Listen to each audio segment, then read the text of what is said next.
کچھ دیر کے لیے ہم بات کرتے ہیں ہمارے اپنے دماغ کے بارے میں۔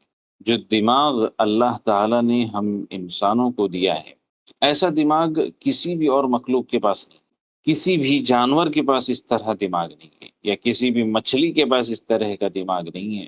جتنی کیپیسٹی اور جتنا پاورفل اللہ نے ہمارے دماغ کو بنایا، ویسا کسی بھی مخلوق کے پاس اس طرح کا دماغ نہیں۔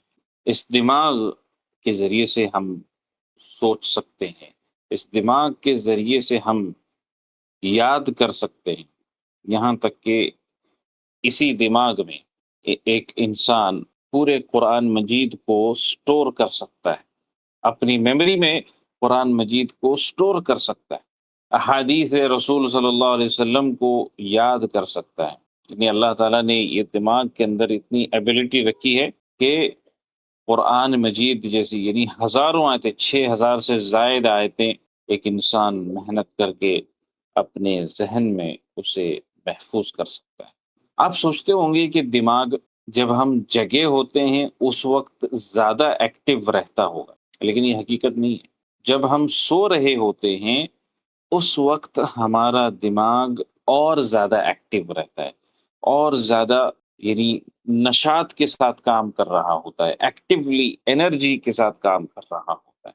سوچئے یہی دماغ، اگر آپ اس پر غور کریں، یہی دماغ اگر آپ اسے دیکھیں گے تو یہ ایک مسل کی طرح ہے، ایک مسل کی طرح ہے، اور یہی مسل آپ کے جسم کے جتنے بھی نظام چل رہے ہیں، جتنے بھی سسٹمز چل رہے ہیں، یہی دماغ ہے جو اسے کنٹرول کر رہا ہے۔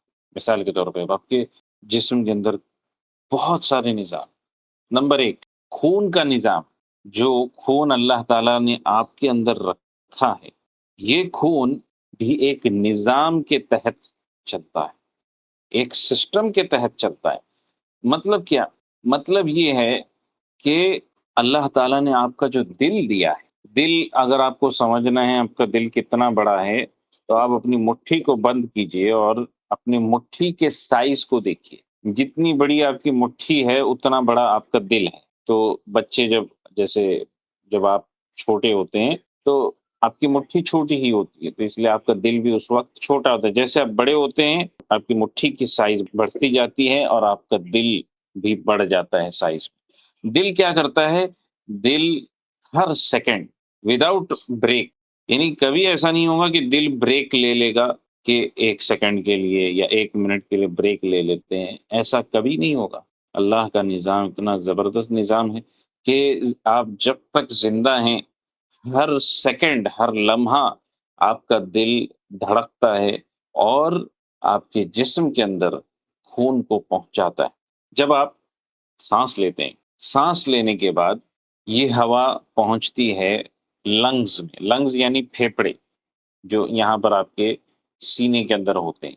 تو یہ جو آپ کے پھیپھڑے ہیں، ہوا سے آکسیجن کو جذب کرتے ہیں، آکسیجن کو کیپچر کرتے ہیں، اور کیپچر کرنے کے بعد اسے کہاں پہنچاتے ہیں؟ اسے آپ کے دل تک پہنچاتے ہیں، اور پھر وہاں سے آپ کا دل اس آکسیجن سے بھرپور خون کو دھڑکتا ہے اور جسم کے ہر الگ الگ پارٹ میں جو ہے پہنچاتا ہے۔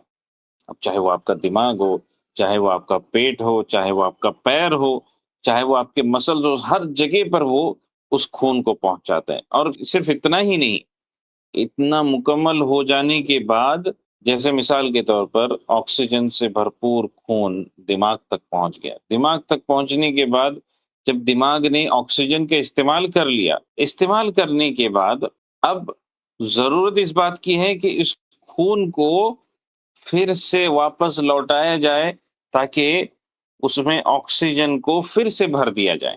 تو اللہ تعالیٰ نے اس کا بھی انتظام کر دیا کہ جو خون جس میں سے آکسیجن استعمال کر لیا گیا ہے، اللہ تعالیٰ اسے پھر سے آپ کے دل تک پہنچاتے ہیں، آپ کے پھیپھڑے پھر سے آکسیجن جذب کرتے ہیں، ہوا میں سے آکسیجن کو لیتے ہیں اور پھر سے دل تک پہنچاتے ہیں، اور دل پھر سے جو ہے دھڑکتا ہے تاکہ یہ آکسیجن سے بھرپور جو خون ہے یہ آپ کے جسم کے ہر عضو تک، ہر پارٹ تک پہنچ سکے۔